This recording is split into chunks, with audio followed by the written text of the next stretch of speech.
John Henry, talking to us about the role of the UNFCCC and the SB40 session, so the Bonn Climate Conference. So I'll start with John Henry. He's a public policy fellow in Environmentalism at the MSSI since May, I think. And he was previously CEO of the Australian Conservation Foundation for 15 years, recognized as Prime Minister's Environmentalist of the Year 2013, and Australian not-for-profit organization CEO of the Year. Malte Meinshausen is the director of the Australian-German College of Climate and Energy Transition, senior researcher at the Potsdam Institute for Climate Change, and honorary senior research fellow at the School of Earth Science at the University of Melbourne. So, Malte, can you start?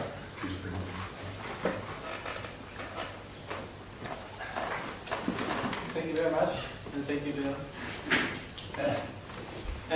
So we thought we just do it with me putting down some slides, quick reflections, then we have some comments, some reflections from Don Henry, and then please ask any time in between, and then we are going to have a discussion. And in these couple of slides, if you see a number of acronyms that you don't know, that's fully on purpose, because you are meant to ask what these acronyms mean, etc. So I didn't make an effort to spell out the acronyms. Let's get started. So some issues that were on the agenda, and it's a very small selection. We had a couple of presentations from IPCC Area 5, Odd Meidenhofer and Chris Field were there from the working group 2 and 3. It was good. It brought home the urgency of the issue again. However, there was as well some critique about, hey, where are the IPCC tables that tell us which countries should do how much in terms of mitigation according to different equity principles. So there was a bit of the feeling IPCC could be more policy relevant, and that niche is more and more filled by, for example, the UN GAP report and other grey literature. We just had a discussion on what's the use of opening statements. Opening statements are generally when the delegations when the SBI or other negotiation bodies open, then the delegations just read out an opening statement, what's important for them. And that's long text and everybody falls asleep. But it's as well a little bit important to hear what is the main emphasis of these delegations, what is important of them, and what is the tone like? Is China very harsh? And this time the opening statement was pretty, relatively soft. But there's one other thing. We had a ministerial meeting, so 2 days ministerials, now at the start of SB40, that negotiation.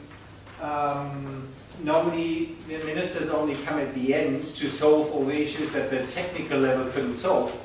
But in general, the ministerial statements are very useful for the home delegations to put in some notes into the minister's statement, sit there eagerly, is the minister going to say it, is it not, is he or she, is it not, etc. And so by the minister just declaring something in their speech, you can set a lot of agendas in the domestic policy discussions, which is very useful. For example, for our German minister, they put in some notes on, hey, we are going to consider the cancellation of a lot of surplus units. There was still, at the home front, there was still a fight going on between the economics ministry and the environmental ministry about whether to do that, whether to even consider that. But so then some brave people just put it in the minister's speech, the minister said it out, and then a couple of people, yes, we got that the minister saying that. And then she is committed to actually do something about it, so that said something the train rolled, but often invisible for others about what is important in these ministerial speeches on the home front. Some issues on the agenda, we had just a relatively tiny technical issue. Who knows what GTPs stand for? GTPs? GWPs? You all heard of GWPs, global warming potentials. That's how you compare 1 ton of CO2 to 1 ton of methane. GTPs is a metric as well that you compare 1 ton of methane to 1 ton of CO2, but it's global temperature potential. And while here we have a weight of 25 for methane, under the GTP you get a weight of 4 for methane. So you downweight the importance of methane because the GTP looks at what is the temperature effect in 100 years from now. And there it is relatively of little importance whether we would use methane right now. It is important whether we will use methane in 50, 60, 70 years, but since it's a short-lived gas, it's not so important now.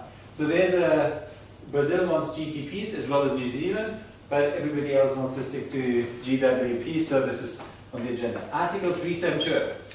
Who has heard about Article 372? No, I'm so disappointed. That was the main thing that I worked on for the last 2 years.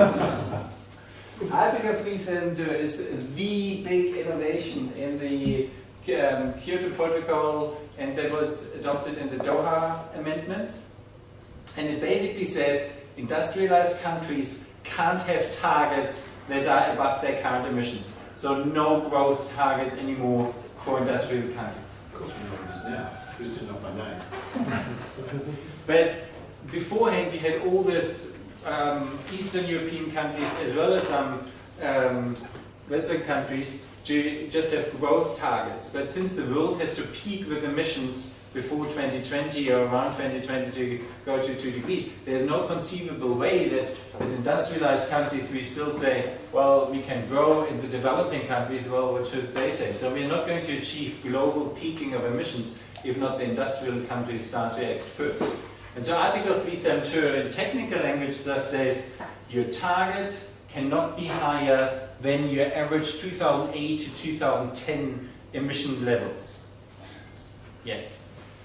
Now, but there's a little bit of a fight for Kazakhstan and Belarus. They didn't have targets in the first commitment period from 2008 to 2012, and the way you read at the moment the draft language, they argue, well, it doesn't apply to us. Australia wants to get a precise language on what is these 2008 to 2010 emissions. Everywhere else in the Kyoto Protocol, emissions refers to the emissions listed in Annex A, which lists a couple of bunch of gases, like the 6 gases, and as well the sources with agriculture, energy, industry, etc., transport, etc. But it doesn't list land use. So the land use, the emissions from deforestation are not included in that Annex A of the Kyoto Protocol.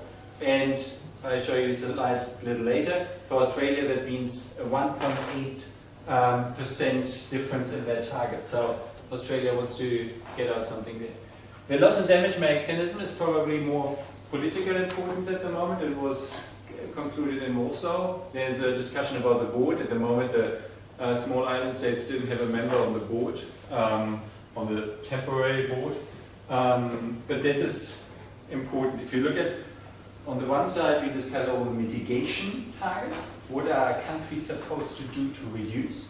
Then we discuss all the funding for adaptation, the adaptation fund, etc., to the degree that you can do it. And then the third thing is, well, there are limits to adaptation, to something that you can't adapt. If your island submerges, then there should be something third, loss and damage. Where industrialized countries, including the official position of Germany, regrettably to some extent, is that the loss and damage we can't accept. Loss and damage if there's we support you in terms of adaptation, etc., but that litigation aspect of there's somebody finally responsible for harm that is done to you, and there should be a payment mechanism or whatever mechanism that is very much feared by many industrialized countries. But the discussion is not even there yet. It's just about institution, it's about a board. There was no discussion yet who pays how much and for what harm. That is just rumbling in the background. So it's just generally was a big achievement of the small island states to get something in principle there, but how it is looking in preciseness, that will be looked at in the future. And then the big thing is the ad hoc working group on the Durban Platform for Enhanced Action. So this is all the preparation for the Paris 2015 agreement. And there you now got a two-pager. So this minuscule text is the thing where most people in the negotiation thought about.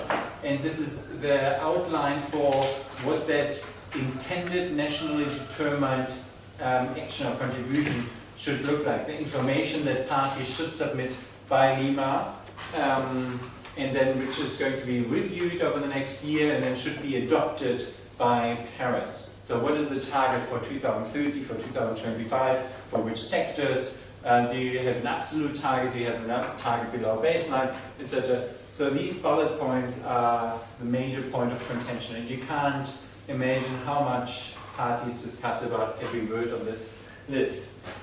Big issue, what is there? Now, there was just a selection. Now I'm going to scroll through all the agenda items that are on the list. So this is here the point that you hold in your hands, the RDP, the implementation of all the elements. So, so this is ADP. Then we have this SBI, that's a subsidiary body for implementation. And that discusses all about reviewing guidelines, But here there are lots of agenda items. This is all now SBI. Now this is all again SBI. Pick one. Capacity building under the Kyoto Protocol is discussed. Article 6 of the Convention, I think, is outreach. Matters related to Article 3, paragraph 14. I don't even know at the top of my head what that is. But then you have more SBI issues, and then here you have SATSTA, the subsidiary body for technical advice, which discusses more the Science C issues.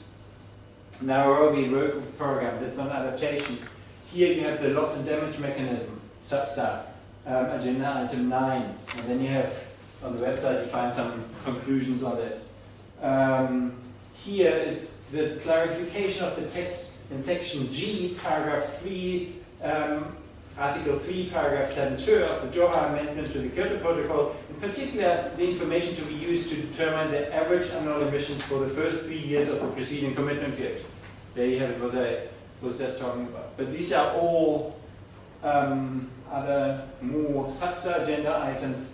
And now quickly going to the Article 372 in Kazakhstan, just to give you a feel of how such a negotiation does look like. There are sitting people in the room on that issue. There are maybe twice as much as in this room, around the table, just like this. Here close, everybody has his country flag in front of him, and then there's a chair or two chairs, and then they're asking, so what are parties' opinions? So South Africa then at one point saying, so is Kazakhstan asking whether Article 372 applies to them in the second commitment period, or whether any rule with reference to CP1 refers to them.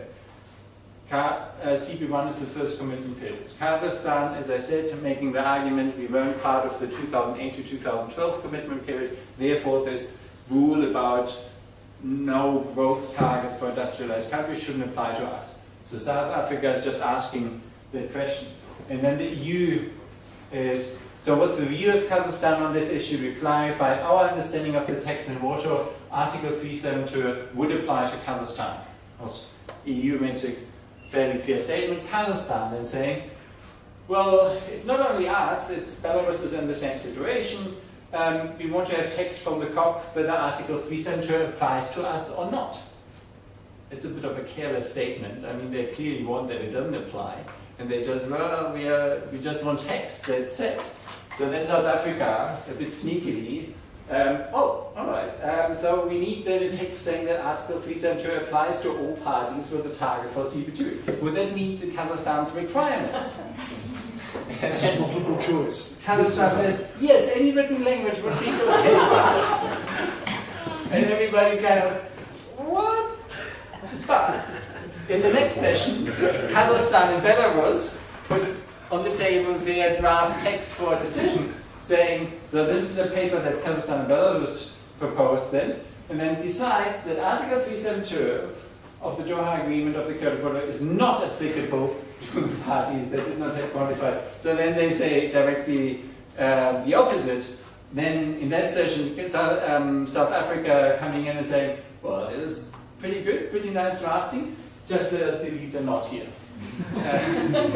But I mean, this is probably the more comical side of how negotiations work, because the Kazakhstan negotiation team is not a professional negotiation team. You see here, there's a very big difference because trained diplomats and negotiators who went through all the training, who are smooth as eels, you can't grab them with anything, and then Kazakhstan negotiators who are just a bit lost in the language, a bit lost in the process, etc. They have their mandate, they know what they should do, but then in those negotiations they're just not capable. And this is, of course, some issue of fairness and equity as well. Is a process there to be fair than to small developing countries who are not up to speed with when they should put forward what, etc.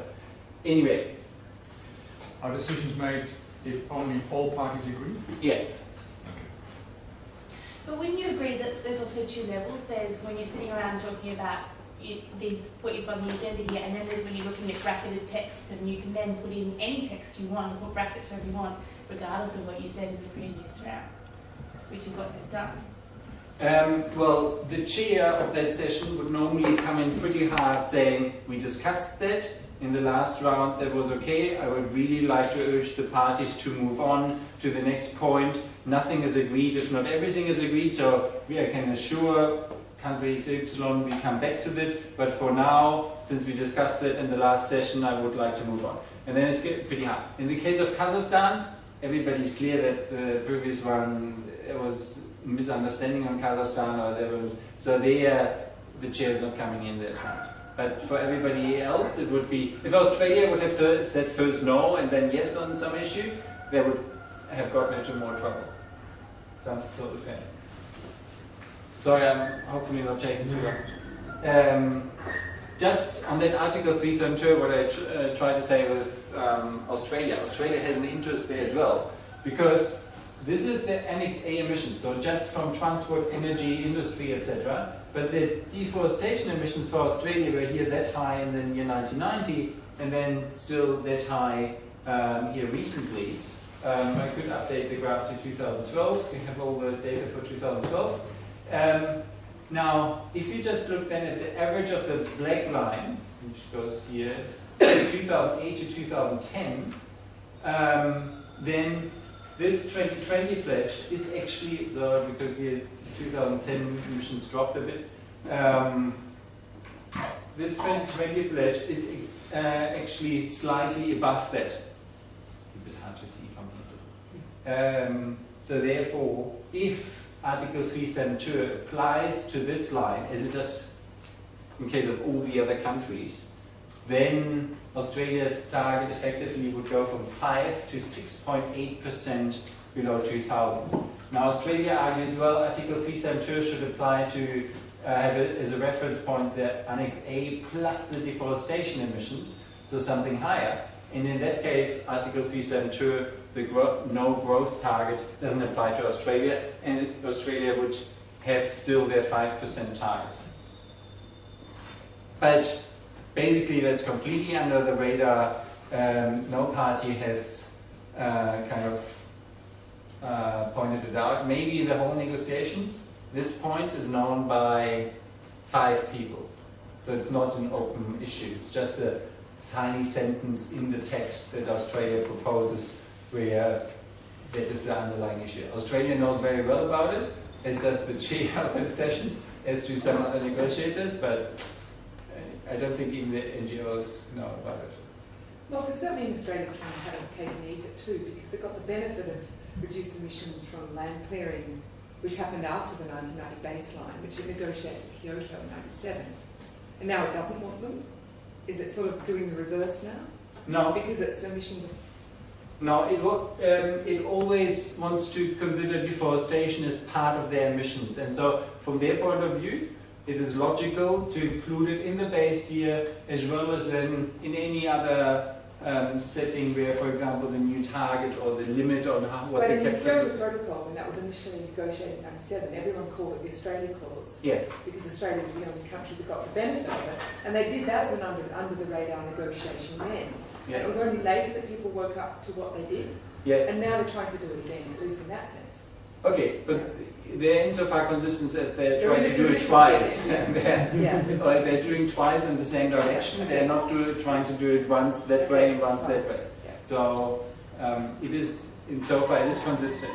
If you, and here now, what I'm normally not doing, taking for 1 second Australia's position.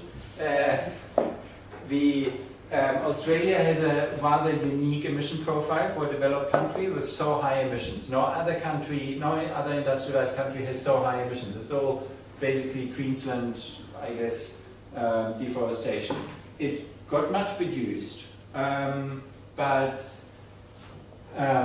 if you're a country with high deforestation and then all this deforestation would just count as a debit towards your target, you would have it a bit harder. You could, of course, argue that deforestation, well, it's your choice to do the deforestation or not.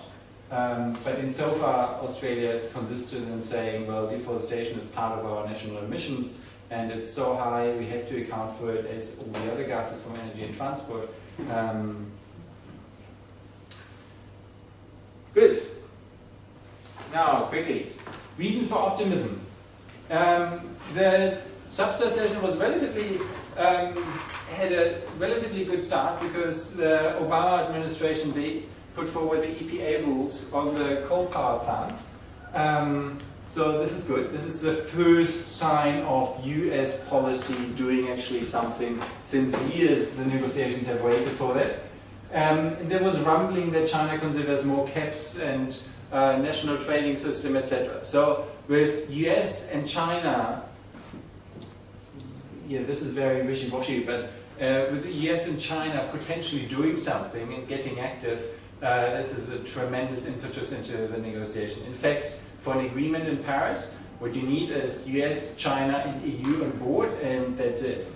All the rest will either follow or not follow, but the 3 countries that matter are the 3. Inside UNFCCC, well, we didn't have any major agenda fights. Sometimes negotiations on, for example, Substar or SPI were stalled for 2 weeks because Russia decided to do so, or something else. So we didn't have major agenda fights, which agenda item to take up, and that's already a huge positive sign. Why did you say you're optimistic about El Nino? Sorry, Why is that a good thing? 90% chance of El Nino, that's a terrific thing for the negotiations, because in Copenhagen we had these cold years after 1998 being the warm year, and then we had these cold years, and everybody, is climate change really happening? We had now all these years, and now if we accept that climate policy is changing with the weather, then maybe for Paris we have the benefit of a natural phenomenon. So we want climate disasters. No, we don't.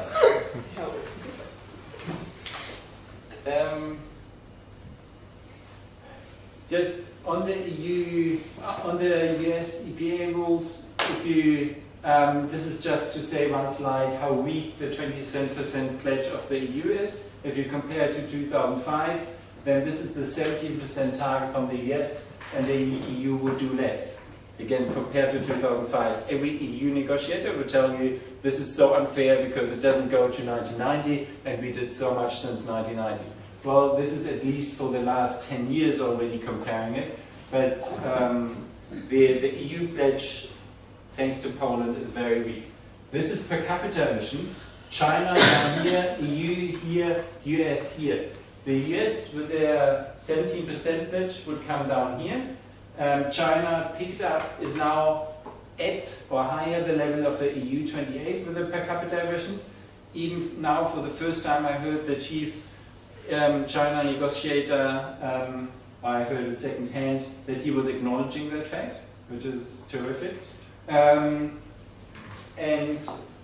yeah, here the EU is just roughly constant there. This is just the US EPA rules that were announced. I just here on that energy supply sector, of course, there's a big bunch of US emissions which are not yet regulated. So in order to get to the minus 70% pledge from the ES, which is on the total emissions from the ES would still have something to do about these big sectors. The EPA rules that were announced are just on the power supply sector. Reasons for pessimism. Small example, the German export credit agency Kredit für Wiederaufbau, KfW, is holding its position to still financing coal power plants. The great thing there is the US is at the moment pulling all diplomatic levers to stop industrialized countries from further giving export credits to coal power plants. The US stopped it, and so did, I think, UK and France, but the Germans are still doing it. What's the export credits? What does that mean? If Siemens, ThyssenKrupp, or some other big German manufacturers export their technology for building coal power plants somewhere in the world, that they give the export credit reassurances, Hermesbürgschaften it's called in German. What's the general term for it? So that they, provide loans. If there's a default on the other country not paying, that those who export their technology are insured by the government, and they would get the money. So it's either loans or these export assurances. It's like a loan guarantee, basically. It's financed by their own equipment. Reasons for pessimism. Investments in renewables dropped from 2013 to 2011 from 300 to 250 billion. In comparison to that, there's still 1,100 billion invested in fossil fuel extraction, power plants, etc., etc. So, as we still build more infrastructure in the fossil sector than in the renewable sector, we are on the wrong track. Inside the UNFCCC, the crucial issue what parties are going to consider to be fair. It's one step to determine what should be the outline of what they put forward in Lima, but then how ambitious these mitigation targets are, this is a whole different category. And there, the countries just don't converge on what is a fair approach. If we do that, or if we want to achieve 2 degrees together, who has to do how much? And there, the countries are still miles apart. And on that this is the last slide, work with Jan. These are the 2010 emissions. Here's China with the biggest chunk. Here's the US. Then this is all the EU 28. There's Russia. Here's another big chunk, India.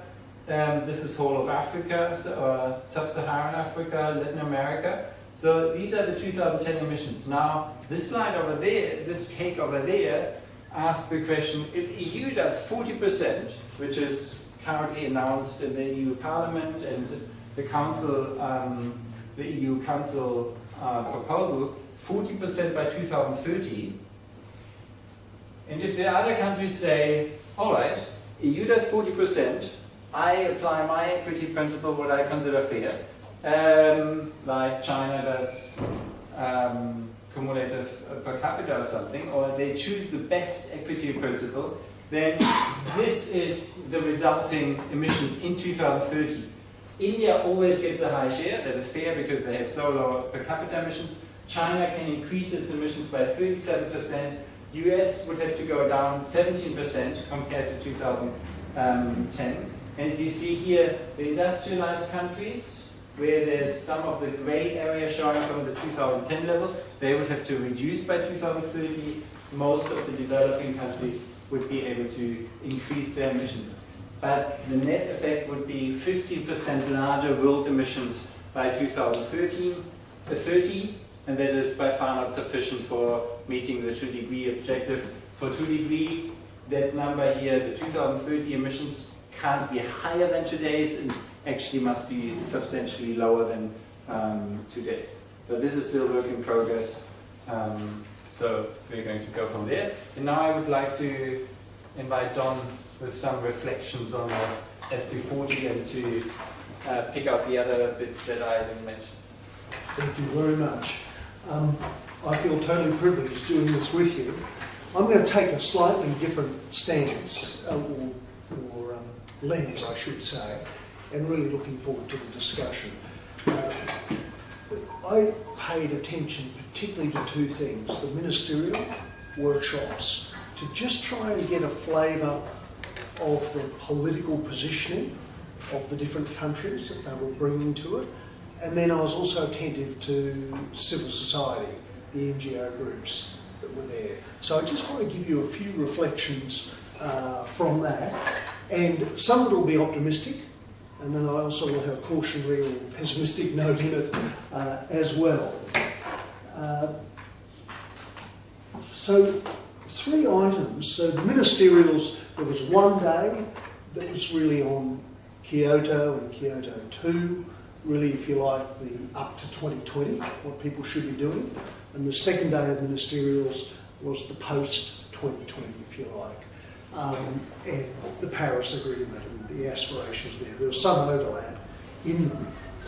I want to look particularly closely at that. I reckon there were 3 very interesting things reported in that are a little bit optimistic. Firstly, what was reported, I think for the first time, or the first time in a COP, was just how people had performed over the Kyoto period for the countries that had ratified the Kyoto Protocol.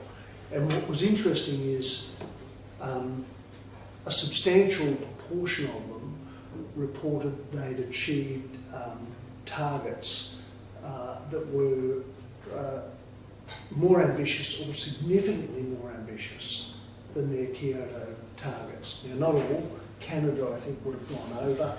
Australia's was very modest, but the majority actually hit targets substantially below, and that's particularly the European countries as they reported through. And I'll give you and so the big picture message that was coming out of that was, apart from a few stragglers, that hitting those Kyoto targets was absolutely doable for the countries involved. And in fact, the other thing you could read from it is they have the capacity to do more. They have the capacity to do more than their targets were actually delivering. And some of the language that was used there was overachievement, so a substantial overachievement of the Kyoto targets by the majority of countries reporting in. That was a little bit interesting to see as that rattled through. You can go in on the website, you just look at ministerial workshops on the UNFCCC website, and there's some tables there that show some of this coming through. Secondly, and this was really on the floor, I don't know if anyone's aggregated this yet, it was a little bit interesting at the same time countries were reporting in their economic growth over the same period. And in my own view, this doesn't get enough airing. And I'll just give you a flavour from some of the direct quotes I wrote down as people were presenting. And unfortunately, this stuff's not in paper form. You can see it's on a webcast. It's a recorded webcast, so if you're absolutely bored watching soccer and you want to sit down and watch a 6-hour webcast to sort of pull out a few quotes, good luck. I don't know if anyone has recorded this, but I'm assuming someone has or is crunching this data. I'll just give you a sense of it. Germany, I didn't get the full data down, but it was impressive. They were saying largest exporter of manufactured goods, on track to cut emissions by 80 to 95% by 2050, and they were making a general comment, we've substantially cut our carbon pollution, gone over target, at the same time dramatically growing our industrial output and economy since 1990. Sweden reported cutting emissions by 40% alongside 60% economic growth since 1990. Switzerland grew its industrial productivity by 54% and cut carbon pollution 8% below 1990 levels. Just some rhetoric from the UK, but it'll give you a flavour. UK reported it was proud of significant overachievement with emission reduction targets and was on track to cut emissions by 34% by 2020 on 1990 levels, while substantially growing its economy and, quote, becoming one of the most energy efficient group of countries on Earth. Do you know, has anyone pulled this data together? Is it sitting in a place? I was just picking this up from the verbal reports in. No, but we can use the GDP data from the World Bank and put the contrast it with the emissions. I mean, they're European countries, but it was actually pretty dramatic. And the chair summarised it. There's another learning from the first Kyoto period, with a couple of exceptions, Canada, is that there's very substantial decoupling of emissions reduction and economic activity. I mean, we can have a debate about GDP here if you want, but that was very powerfully coming through in the reporting. If you like, these are almost sort of lessons from the first Kyoto period, because that's closed now, but of some significance. So, Don, can I ask, is that on the comp site, the website? On YouTube or something? You'll have to get those quotes from looking at the webcast. Yeah, the webcast is on the... Yeah, it is. So the webcast is on the site there. It's pretty boring, so... and then let me pull a third. So one thing is most countries overachieving on Kyoto targets. In the big picture politics of these negotiations, that's important because it gives confidence that developed countries who ratified are keeping their commitments.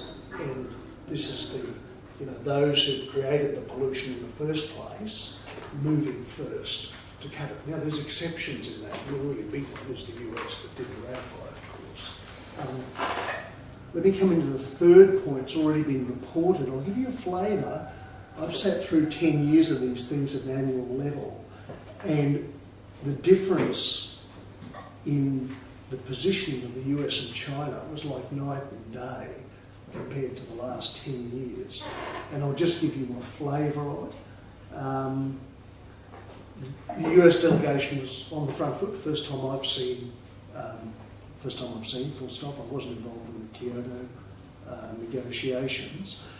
And here's direct quotes. This is a new era in which the US is taking action to cut emissions by 17% by 2020 on the 2005 baseline. The delegation noted the US is committed to achieve an ambitious and effective agreement that can be finalised in Paris. And then here's a flavour of a couple of things from China. China said it's willing to work with all parties to advance progress on pre-2020 ambition. We'll come to the sort of political dynamic in a sec. It said that to achieve mutual trust of all countries for new agreements, it's the post-2020 agreement, Paris Agreement, developed countries need to, quote, enhance their ambition to cut emissions and ratify the second commitment period of the Kyoto Protocol. So China's clearly saying, hoy, performance up to 2020 is really important for how we're going to structure the agreement post-2020 in Paris. And China said, quote, it was a gentleman's agreement that developed countries should ratify Kyoto 2, that's my shorthand, second commitment period of Kyoto Protocol, and then countries like China's and others would enter a new global agreement, end quote. So there's just a little bit of a flavour of sort of three things that were quite interesting happening at this in a positive sense.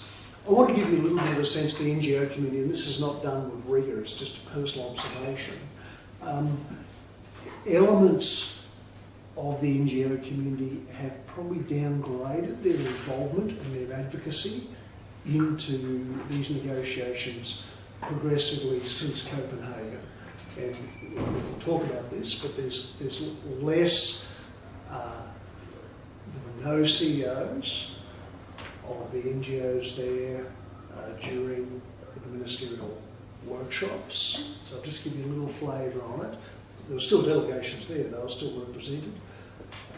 Development NGOs were quite poorly represented at senior levels, so you could map it out, but I'll just pass on that observation to you.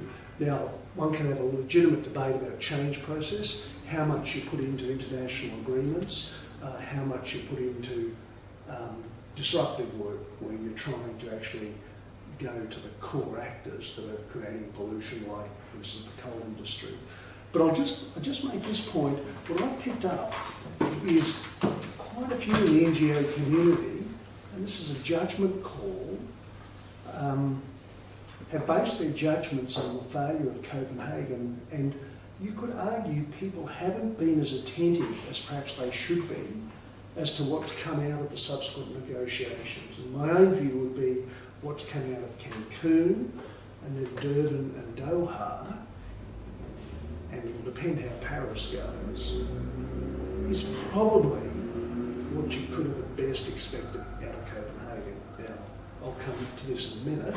Would that be enough to deliver what the science is saying we need to deliver on climate change? Absolutely no. So I'll come. And that's the big remaining problem, and you put it up there. There's still a great big gap on where countries are tracking into and the action that's needed. And you can see China and others pointing at that gap pre-2020, and your analysis up there just shows that gap sitting up there post-2020 as well. And this will all play around fairness as well, whether those that have historically done most of the pollution are carrying their weight or not. Thus China's call for more ambition before 2020. How would that be reflected? It would be reflected in commitments in the second commitment period of the Kyoto Protocol, and I'd assume people ratcheting up, those that weren't in Kyoto, like for instance the US, ratcheting up their commitments on top of what they did in Cancun. So just to pass those on, just a couple of quick comments so we can get into discussion.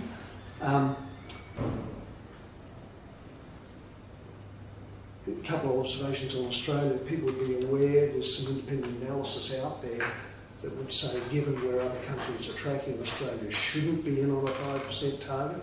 Australia's got a range of 5 to 25%. It's lodged in the Cancun agreements, going up from 5 at progressive steps. It's caveated, depending on what other countries do. Robin, you might be able to remind me the exact figure, I should know it, but I've forgotten it. The Independent Climate Authority, for example, has reported to the Parliament. 19, that's right. I was going to say between 15 and 20. So they've reported we should be tracking on 19. So that's going to be a very interesting space to watch for Australia, actually. You can see China and others starting to put the pressure on an ambition, and you can see some of that independent analysis coming through as to where Australia should sit. The other thing about Australia that's worth noting is while we've signed, we haven't ratified the second commitment period of the Kyoto Protocol, which will be interesting what this government does, given the Conservative government basically lost an election on this Port Howard. So in France, was there any discussion about very, very slow rate of ratification? Yes, there There's was. a small number of Yeah. states, Norway. Absolutely, absolutely. So that people were saying, get the ratifications in. China, and even US wasn't talking about the ratification, but people were really saying, get stuff into Lima, and it was a big call from China, get this stuff in and get it done.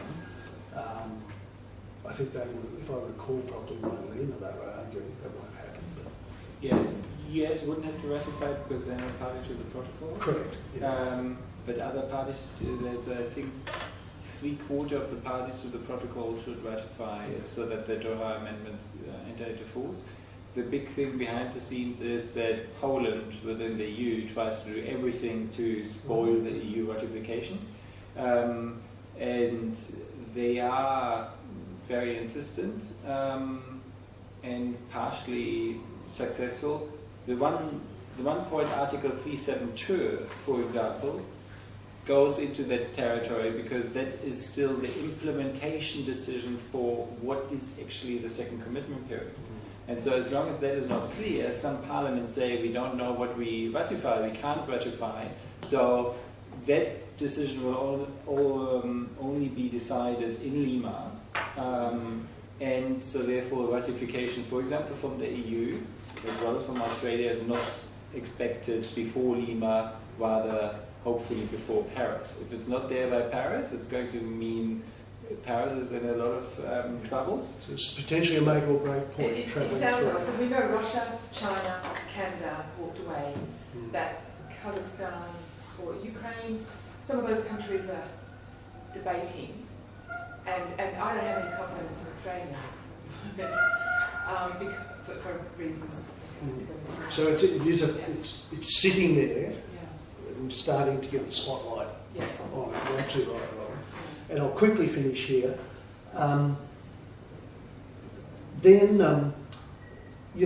Were there any floaters or any interesting things about what could be in the post-2020, the Paris Agreement? The German delegation actually floated something the NGO community was starting to quietly move around, and that is, among other things, the agreement perhaps could have in it, let me get the right language, a global mid-century decarbonisation goal, so zero emissions by 2050, but we're probably using the word mid-century.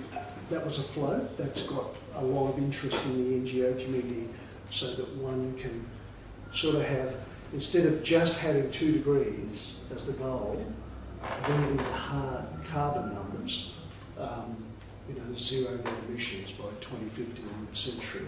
So watch that. That'll get floated more, I reckon. And then the other thing is, talking to senior people in the NGO community, the gap in emission reductions against what the science is saying is needed pre-2020 and post-2020 is deeply concerning. But it's leading people to think that, look, it's important to get these agreements locked down, but maybe post-2020 what's needed is short commitment periods with built-in review processes that can allow continual ratcheting up. And so that's a different analysis being discussed among the NGO community than, say, in the run-up to Copenhagen, which was we have to hit the marks the science is saying should be hit. Now that'll still wash around in the NGO community, and it'll be very interesting how that washes around among governments. And then the final thing I want to do is just a reality check here, and this is a personal view. The point was made earlier, the question was raised. I mean, these are really hard agreements. There's so many countries at play, and it's consensus, and they all have to, more or less, reach agreement. A country can technically block the thing. So it's a really difficult process, and it gravitates towards lowest common denominator because of that. And I think one thing is, one's got to realise that that's where these agreements often end up. And they can still be a significant foundation. For example, Obama's announcement was pegged against the US's Cancun commitments. So it wasn't just an isolated national announcement. They felt compelled enough, I'd assume, with their responsibilities on the global stage, to peg it into their Cancun commitments. And so these, if you like, foundation agreements often act as pegs where countries hold each other honest. And then the other thing is, you can view them as a foundation on which much more ambitious initiatives can be built by individual countries or by small groupings of countries. So I'm just giving you a little bit of a sober, that's a personal view, reality check on these agreements. Now, the NGO community, very rightly, will always be pushing that the ambition gaps be not there, and push really hard that these agreements match the science. But you can see the struggle of getting it there, and perhaps there's a case that change here is not going to happen on a straight line. which may be the cost-effective way to do it. It may need to happen exponentially, where things are ratcheted up increasingly. If you go back to those early reporting in, I think you can draw from the Kyoto period, hey, it wasn't as hard as everyone thought it would be, or was pretending it would be. Most countries overachieved, not a problem. So there's a few thoughts. Thank you. I should say one last thing. If you want an optimistic finish,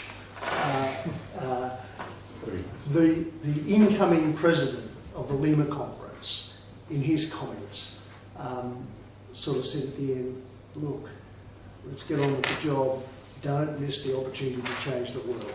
That was his rallying call to all the delegates there. May I ask about the fate of CBDR?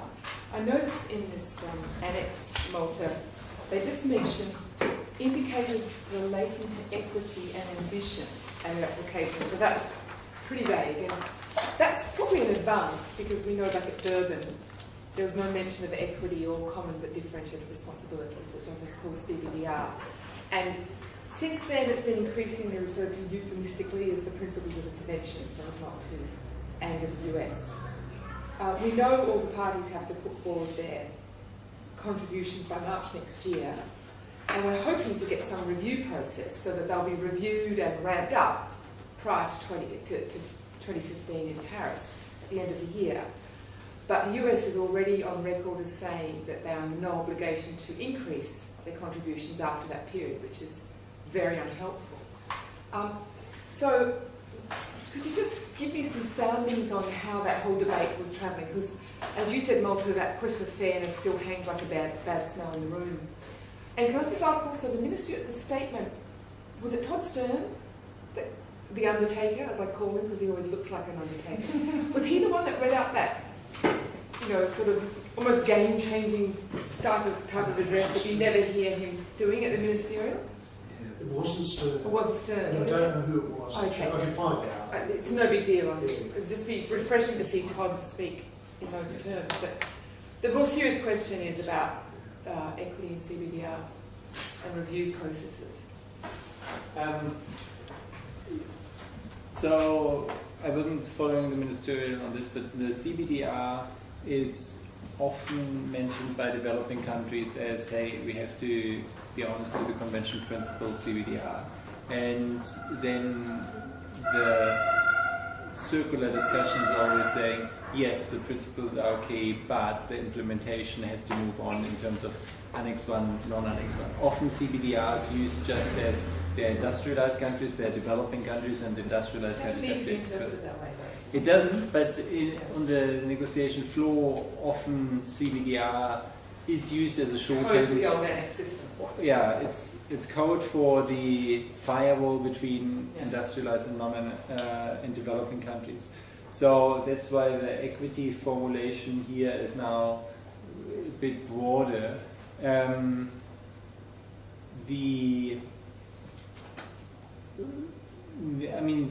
as well the Chinese comments on we have to close the pre-2020 ambition gap, that is all in line with we have to keep up the firewall because you guys are not closing that gap.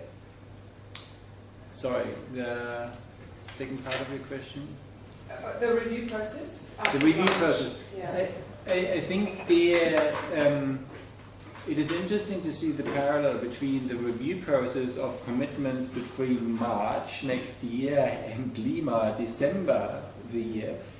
I mean, we have something started now in the Kyoto Protocol Phase 2, which is the ambition mechanisms, that the country at any point in time can increase its ambition pre-2020 by just cancelling units.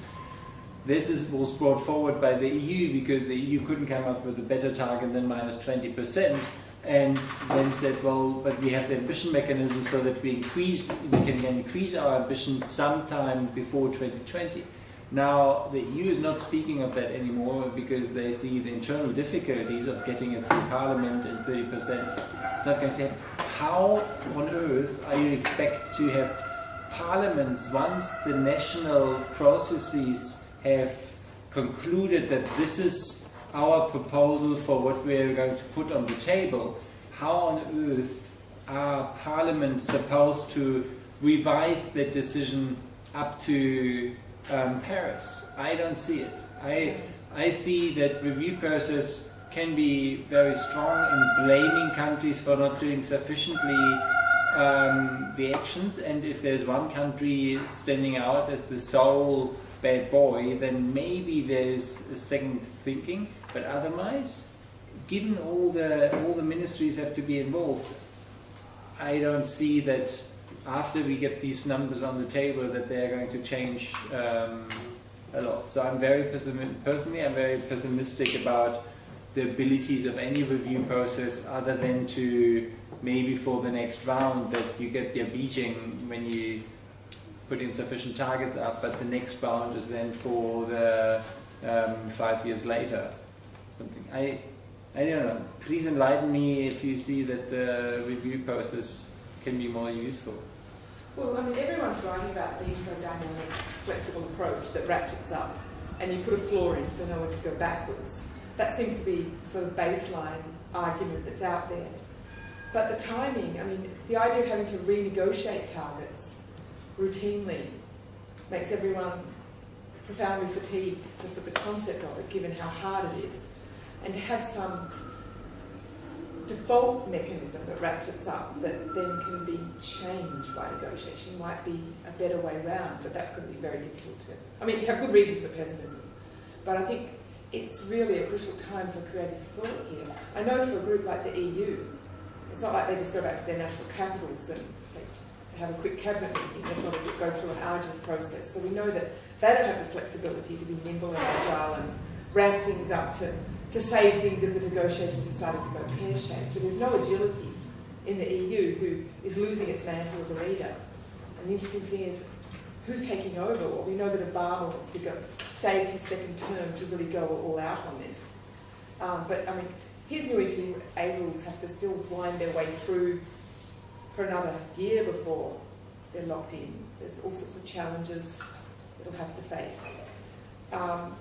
So it's hard to see. I mean, the ideal equity review is to have a science review, a peer review by the parties, an NGO review of some kind built in. That would be my ideal model. But you can never get commitment from parties to actually respond to that. They won't commit in advance. And everyone will pick equity formula that's completely self-serving. But the interesting question is, over time, will there be a kind of broad convergence of some of those principles, or will it be a complete scattergun approach? That's something that only time will tell. But if there is a bit of a conversion, it might start to lock in as a norm, and then more and more parties will be judged by it.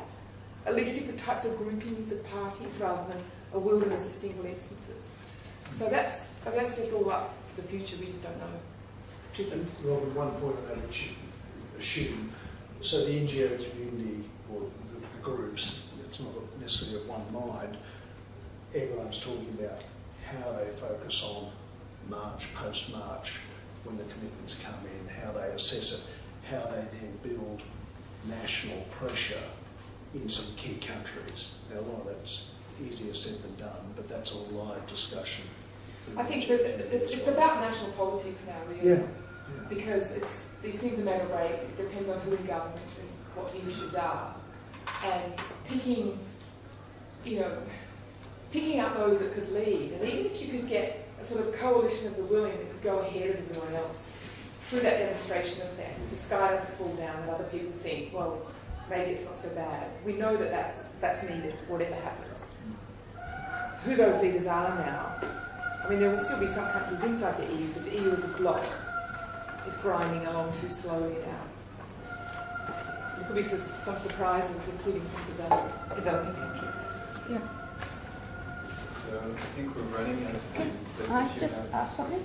Yeah, so if you have a little bit more time, I think would be for some more questions. Yeah, I don't know much about these things, but was there any discussion about going forward with clubs of nations so you don't have to worry about Poland and stuff as much on getting these, getting things moving on commitments? Because, yeah, looking at the graph, some people don't do that much, and don't matter that much comparatively, and perhaps they'll join later if the larger emitters make commitments among themselves. Is there any discussion of that, or is that not kind of the point because it's UN and it's everybody? So there were two opposing views. On the one hand, the main thing for Paris is to create an enabling environment for those who are willing to move forward. That would be the club of the willing. And there's sometimes academic, but sometimes as well political discussion of, okay, how do you create the incentives to be part of that progressive group, and border tax adjustments, etc., etc. You have to have some carrots to be part of that group, and then is it mainly via renewable targets, an annex where countries put in their renewable targets, not only emission targets, and then you have technology cooperation there, but there the thinking is really only at the start, and it's getting late now for Paris, but yeah, so this is the one thing. The other thing is, well, the main achievement for was from Durban and prior was to get one global treaty that applies to everybody the same way. So then countries who are maybe not on the too progressive front always stress, we want a global treaty and we are going to really fight hard for it. But that is often shorthand for, unless everybody is on board, we are not going to do our part either. So, but this intention of having global treaty versus the coalition of the willing is sometimes at the opposing ends. However, the global treaty is very useful in terms of breaking up the firewall and having China on board. If China is not on board, then most industrialized countries will say, sorry. With China having more emissions than the US and the EU together and having more cash reserves than any other industrialized country, that is important. But the global treaty probably, we have to have it somehow on paper, but still merge it with some incentives for those progressive countries to move ahead.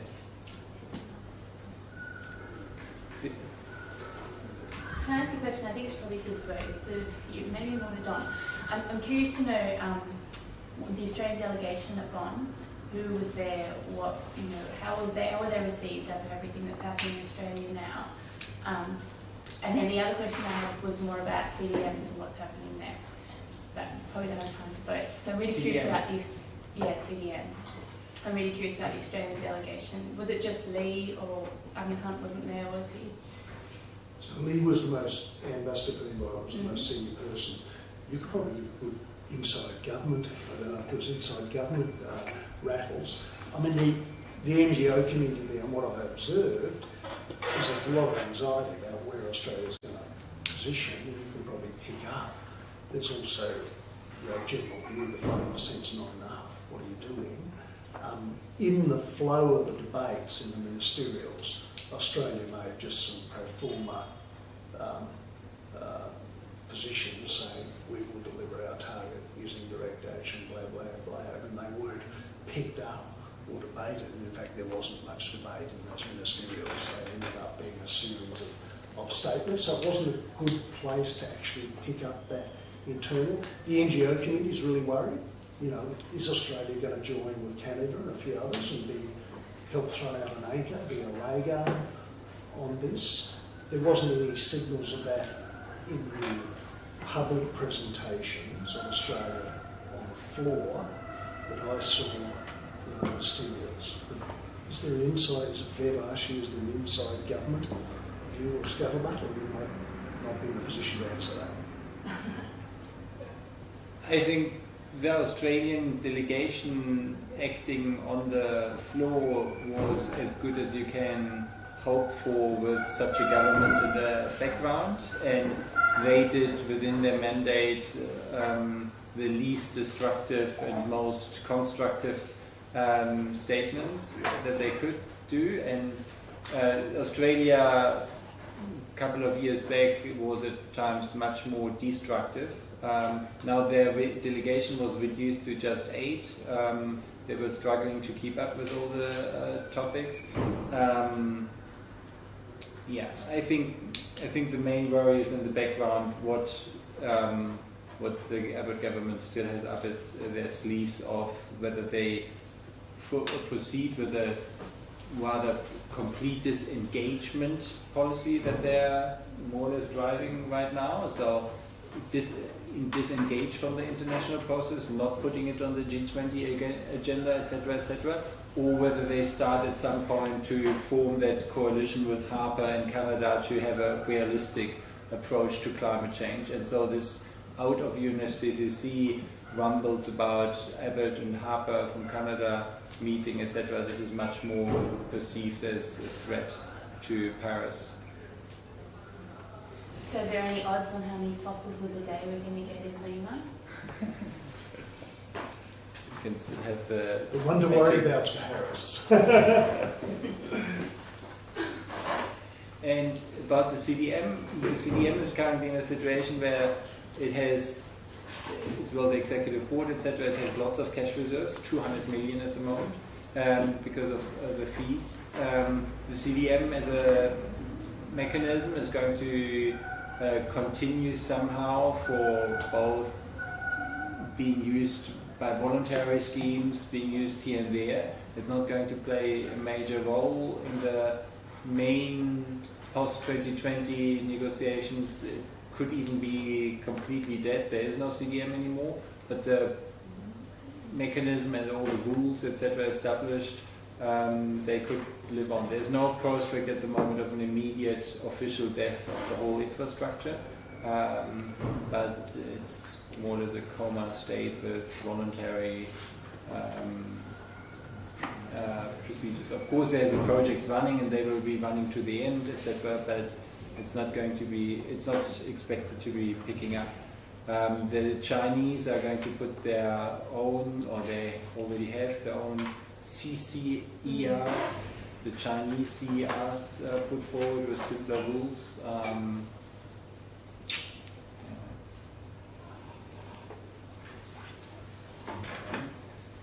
Any other questions? Could I just mention, if anyone's, I popped a piece up on the conversation yesterday that's got some of that reporting and a little bit of analysis in it if anyone's interested. I think it's got some of those direct links in it too.